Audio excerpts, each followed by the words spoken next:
தீபிகா வணக்கம். லக்னோ பயிற்சி மைய தீ விபத்தில் பலியானோர் எண்ணிக்கை 11ஆக அதிகரித்திருக்கின்றது.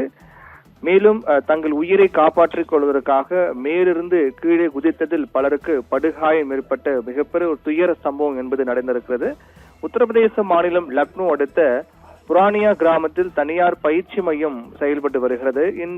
இங்கு இந்த எதிர்பாராத விதமாக தான் இந்த பயிற்சி மையத்தில் தீ விபத்து ஏற்பட்டிருக்கிறது. அருகில் இருக்கக்கூடிய அடுக்குமாடி குடியிருப்புகளுக்கும் இந்த தீ வேகமாக பரவி ஒரு மிகப்பெரிய சேதத்தை ஏற்படுத்தியிருக்கிறது. இதையடுத்து சம்பவ இடத்திற்கு விரைந்து வந்த 14 தீயணைப்பு வாகனங்கள் வரவழைக்கப்பட்டு தகவல் அறிந்து விரைந்து வந்த தீயணைப்புத்துறை அதிகாரிகள் தண்ணீரை கொண்டு பீழ்ச்சி அடித்து தீயை கட்டுக்குள் கொண்டு வர முயற்சி செய்தனர். இந்த விபத்தில் பயிற்சி வகுப்பில் இருந்த 11 மாணவர்கள் மாட்டிக்கொண்டு உயிரிழந்திருப்பதாக தகவல் வெளியாகி இருக்கின்றது. இந்த நிலையில்தான் அந்த மாநில முதலமைச்சர், அதாவது உத்தரப்பிரதேச முதலமைச்சர் யோகி ஆதித்யநாத் மீட்பு பணிகளை மேற்பார்வையிட்டு துரித நடவடிக்கைகள் எடுக்குமாறு மாவட்ட நிர்வாகத்திற்கு அறிவுறுத்தி உத்தரவிட்டிருக்கிறார்.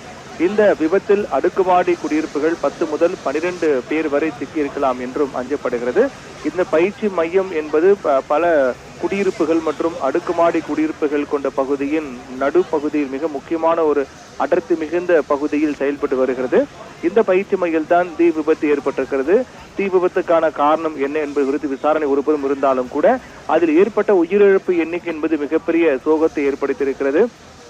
இந்த பயிற்சி மையத்தில் சுமார் 10க்கும் மேற்பட்டவர்கள், அதாவது உயிரிழப்பு தற்போது 11ஆக இருக்கக்கூடிய நிலையில்தான் முதற்கட்டமாக அங்கு சிக்கியிருப்பவர்கள் மீட்கக்கூடிய பணி என்பது மேற்கொள்ளப்பட்டது. தீயை அணைக்கும் பணியை தீயணைப்பு வீரர்கள் மேற்கொண்டனர். இந்த தீ என்பது பயங்கரமாக எரியக்கூடிய நிலையில் மையத்துக்குள் நுழைய முடியாத நிலைதான் முதற்கட்டமாக ஏற்பட்டது. அப்போது உள்ளே சென்று அங்கு சிக்கியிருப்பவர்களை மீட்க முடியாத நிலைதான் தீயணைப்பு துறையினருக்கு ஏற்பட்டிருக்கிறது. என்றால் தீ அந்த அளவுக்கு கொழுந்து விட்டு எரிய தொடங்கியது. அதன் காரணமாக உள்ளே எத்தனை பேர் இருக்கிறார்கள், எந்த பகுதியில் அவர்கள் சிக்கியிருக்கிறார்கள் என்பது உடனடியாக அவர்களால் மீட்க முடியவில்லை.